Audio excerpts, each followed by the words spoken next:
방영된 황금가면 21화에서는 고미숙을 찾아가 도와달라고 말하는 수연의 모습을 볼 수 있었는데요. 처음에는 거절하는 모습을 보여준 고미숙이었죠. 하지만 수연은 포기하지 않았고 고미숙의 집에서 된장찌개를 끓이고 있었는데요.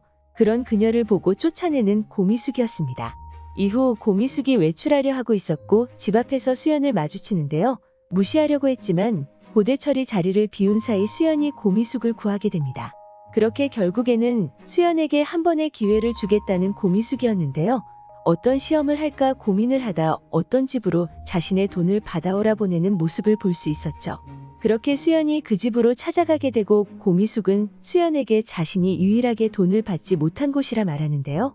그곳에 처음 들어간 수연에게 다짜고짜 소금을 뿌려대면 애쫓는 그 집의 할머니였고 결국 쫓겨나는 수연이었습니다. 하지만 역시 수연은 포기하지 않았는데요. 집 앞에서 할머니가 그 일대 지역의 땅의 주인이라는 것을 알게 된 수연은 그 할머니의 집에 다시 들어갑니다. 그렇게 다시 찾아온 수연의 말을 못 들은 척하던 할머니는 수연이 간장독을 깨려 하자 막는 모습을 보였는데요. 이후 뒷산에 돈이 묻혀있다며 찾아가라 말했고 그 말은 거짓말이었죠. 그리고 수연에게 자신이 돈을 떼어 먹었다는 증거를 달라고 말하자 그녀의 차용증을 꺼내 보인 수연이었고 그 차용증을 찢어 사냥개의 집으로 넣어버리는 할머니였습니다. 어디 꺼내갈 수 있으면 꺼내가 보라고 말하는 할머니에게서 결국 차용증을 찾아 고미숙에게로 다시 가져간 수연이었는데요. 그렇게 고미숙의 시험을 통과하는 수연의 모습을 볼 수 있었죠. 그리고 다음 장면에서는 고미숙이 동아를 찾아갔고 동아에게 그의 비서로 소개할 사람이 있다고 말합니다. SA그룹에 대해서는 누구보다 잘하는 인물이라 소개하는데요. 역시나 예상했던 대로 수연이 들어왔고 그녀가 동아에게 처음 뵙겠다 인사했습니다. 그리고 동아의 당황하는 모습이 나오며 21화가 마무리되었는데요. 22화 예고에서는 유라에게 아줌마라고 부르는 서준이에게 엄마라고 부르라 말하는 차화영이었는데요. 자연스럽게 차차 하게 되라는 홍선태였고 나쁜 새엄마가 된 것 같다는 유라에게 당신 잘못 없다는 진우였습니다. 이후 서준이의 사진을 보며 데리러 갈 테니 조금만 기다리라 말하는 수연이었고 수연 때문에 자신들의 일을 그르치면 어떡하냐는 동아였죠.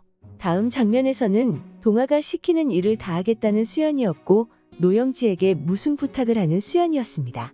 그리고 드디어 복수의 첫 계획을 세우는 수연으로 보이죠. 한편 방영된 21화에서는 우연히 SA그룹의 집으로 대타로 일을 하러 가는 노영지의 모습을 볼 수 있었는데요. 처음에는 잘릴 위기가 있었지만 잘 넘기는 모습을 보여주었죠. 그리고 차화영이 김집사에게 사람을 하나 더 구하라고 말했고 그렇게 노영지에게 제안을 하게 됩니다. 하지만 수연으로 인해 망설이는 모습을 보여주는 노영지였는데요. 하지만 예고에서 그녀의 집에 들어간 노영지였죠. 그리고 수연의 계획을 그녀가 도울 것으로 보이는데요. 그 전에 그녀가 유라에게 큰 한 방을 날릴 것이라 생각됩니다. SA그룹 집안으로 들어간 노영지는 당연히 자신이 수연과 관련된 사람이라는 것을 숨길 것이라 생각되는데요. 그리고 그녀를 그냥 도우미로 생각한 유라는 그녀에게는 자신의 본 모습을 숨기지 않을 것이라 생각되죠. 그런 모습을 21화에서도 확인할 수 있었습니다. 그렇게 노영지의 앞에서는 서준이를 막대할 서유라가 아닐까 생각되는데요. 그 사실을 알게 된 노영지는 유라 몰래 그 사실을 진우에게 전하게 되는 것이 아닐까 생각됩니다. 그리고 그 사실을 알게 된 진우는 노발대발하며 그녀를 밀어내지 않을까 생각되는데요. 과연 뱀이혈을 가지고 있는 유라는 자신의 실제 모습을 알게 된 진우에게 어떤 말로 그 상황을 모면하려 할지 궁금해집니다.